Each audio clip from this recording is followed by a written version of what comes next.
বন্ধুরা, ইলিশ মাছের মাথা দিয়ে পুঁই শাকের চচ্চড়ি বানানোর জন্য দেখুন আমি নিয়ে নিয়েছি আলু এভাবে ডুমো ডুমো করে কেটে, কুমড়ো, পুঁই শাকের ডাঁটা, ঝিঙে, আর এই যে পুঁই শাকের পাতাটা।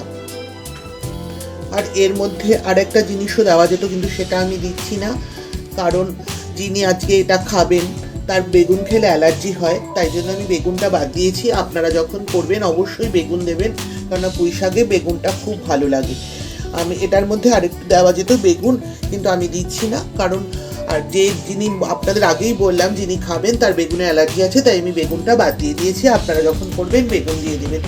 আসুন এবার আমি শুরু করি। আমি গ্যাসটা অন করে নিলাম। গ্যাসটা অন করে বন্ধুরা আমি কড়াইতে তেল দিয়ে নিচ্ছি। দেখুন খুব একটা বেশি তেল লাগবে না পুঁই শাকের চচ্চড়ি রান্না করতে। এবার আমি ইলিশ মাছের মুড়োটা নুন হলুদ দিয়ে মেখে রেখে সেটা তেলে ছেড়ে দেবো। এটা একটু ভাজা হবে। বন্ধুরা মুড়োটা ভাজা হয়ে গেছে, এবার আমি এটা একটা বাটিতে তুলে নেব।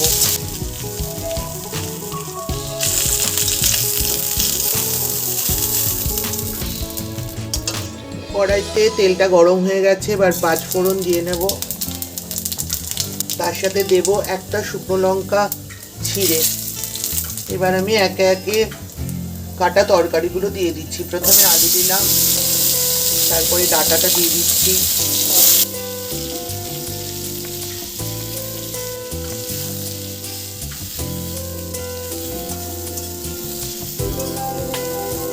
এবার ঝিঙাটা দিয়ে দেবো,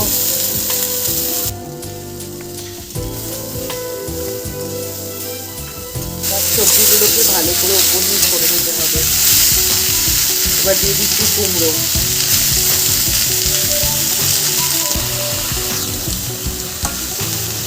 বন্ধুরা আমার সব সবজিগুলো দেওয়া হয়ে গেছে, বাকি আছে শুধু পুঁই শাকের পাতাটা। আর আপনারা বেগুন যখন দেবেন তখন বেগুনটাও এই সময় দিয়ে দেবেন।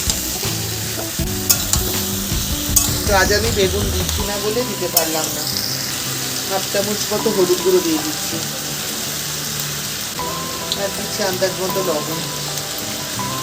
আপনারা আপনাদের আন্দাজ মতো লবণ দেবেন।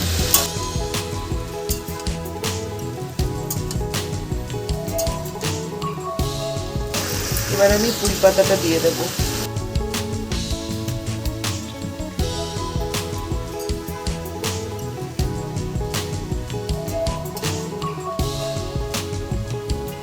খুব আলতো হাতে সাবধানে উপর নিচ করে দেবেন।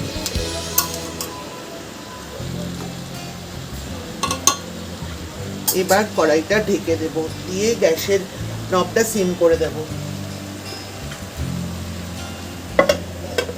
একটু মজবার জন্য ঢাকা চাপা দিয়ে দিলাম।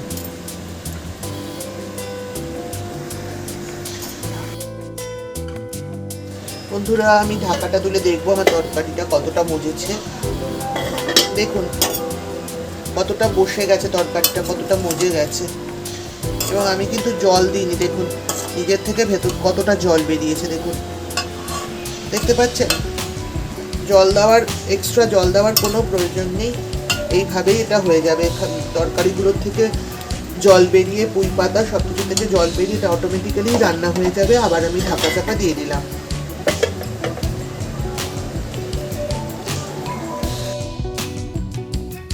বন্ধুরা আমি ঢাকাটা তুলে দেখবো কতটুকু কি হলো।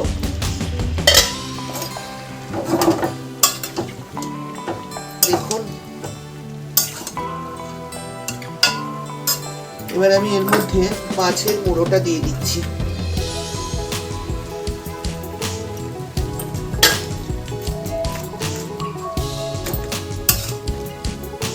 মাছের মুড়োটা আমি একটু খুন্তি দিয়ে ভেঙে দিলাম, দিয়ে আবার ঢাকা চাপা দিয়ে দিচ্ছি। গ্যাসটা সামান্য বাড়িয়ে দিচ্ছি। বন্ধুরা এবার আমি ঢাকাটা তুলে দেখবো কতদূর হলো আমার রান্নাটি। দেখুন বন্ধুরা আনাজগুলো সব মজে গেছে। আমি একটু খুন্তি দিয়ে আর একটু ভেঙে ভেঙে দিচ্ছি।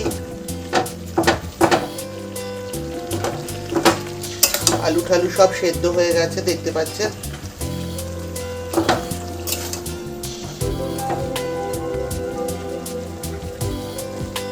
4টে কাঁচা লঙ্কা নিয়েছি, ওগুলোকে ভেঙে ভেঙে দিয়ে দিচ্ছি। আপনারা ইচ্ছে করলে একটু বেশিও দিতে পারেন, আবার কমও দিতে পারেন, তবে পুঁই শাক একটু ঝাল ঝাল হলে ভালো লাগে। ভেঙে দিয়ে দিলাম। দিয়ে দিচ্ছে 1 চামচ মতো চিনি, 1 চামচের থেকে একটু কমই আছে, আমি খুব একটা চিনি দিচ্ছি না, সামান্য দিলাম। আপনারা ইচ্ছে করলে একটু বেশিও দিতে পারেন বা এই মাপেরও দিতে পারেন। এবার গ্যাসের একটু বাড়িয়ে দেবো, দিয়ে ভালো করে আর একটু মিশিয়ে